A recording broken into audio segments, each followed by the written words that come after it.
28 देखो हमें अभी ए निकालना है। अब इसका ऑर्डर सोचना होगा। यहाँ थोड़ा देखो कितना टेढ़ा है। इसमें कितने रो है? पहले वाले में 3 रो है और 2 कॉलम है। ठीक है, 3/2 ऑर्डर का मैट्रिक्स है। अच्छा, यह जो रिजल्टेंट है यह 3 रो और 3 कॉलम है, यानी कि 3/3 ऑर्डर का मैट्रिक्स है। तो मैंने बताया है कि जब कोई मैट्रिक्स m/n ऑर्डर का हो और दूसरा n/p ऑर्डर का हो तो इनका प्रोडक्ट जो होगा m/p ऑर्डर का होगा।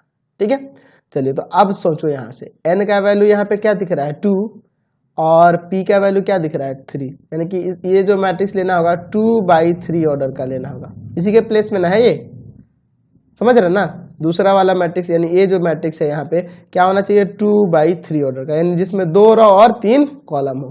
तो उसी के अकॉर्डिंग यहाँ मानेंगे लेट a इक्वल टू जिसमें 2 रो हो और 3 कॉलम हो। तो यहाँ क्या हो जाएगा a b c d e f। देखिए 2 रो है और 3 कॉलम है, मान लिए ना। चलिए ए एक मैट्रिक्स मान लिया यहाँ से। चलिए अब यहाँ पे इसके वैल्यू को रखते हैं। तो यहाँ देखो है आपका 2 -1 1 0 -3 4। ठीक है, और इसके जगह ए के जगह रखेंगे a b c d e f और इक्वल टू में जो है आपका रहेगा -1 है, -8 है, -10 है, 1 -2 -5 है, फिर 9 और फिर आपका कितना है 22 है और फिर आपका 15 है। ठीक है, चलो यहाँ पे इसको सॉल्व करते हैं। यहाँ मल्टीप्लाई करना होगा ना। चलो तो मल्टीप्लाई करना तो आपको पता ही है, पहले रो में पहले कॉलम से। तो यहाँ से हो जाएगा 2a - d, दूसरे रो में फिर पहले ही कॉलम से। देख रहे हैं ना, यानी कि हो जाएगा a + 0। तो सिर्फ a लिख दे तो काम चल जाएगा ना, सिर्फ a लिख देते हैं। ठीक है, इसमें इससे करेंगे तो -3a और +का 4d। चलो फिर अब इसमें इससे करेंगे तो हो जाएगा आपका 2b -का e।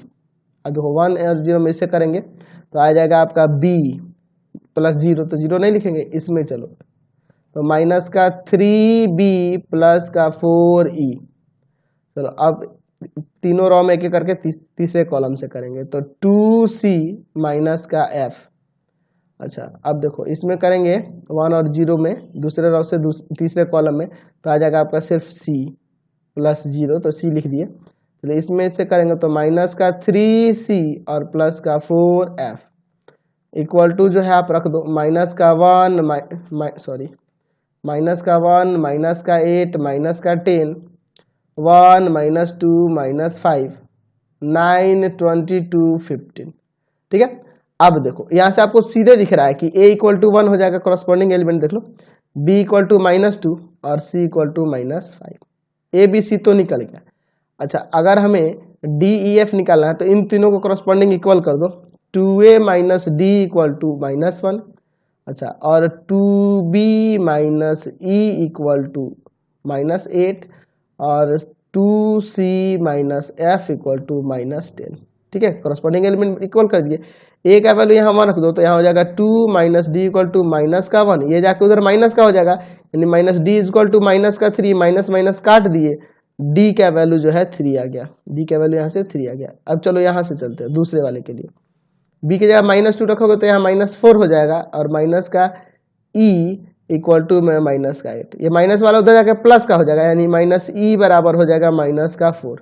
माइनस काट दिए, हमारा e जो है e कितना आ गया, तो आपका e बराबर यहाँ से 4 आ गया।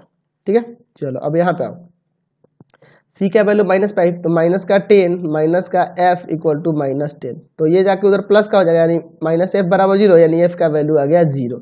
तो सबके वैल्यू आ गए, अब लिख देते हैं एक साथ तो हमारा मैट्रिक्स आ जाएगा। तो a = लिख सकते हैं, हमारा जो रिक्वायर्ड मैट्रिक्स था वो आ गया। क्या हो जाएगा 1 -2 -5।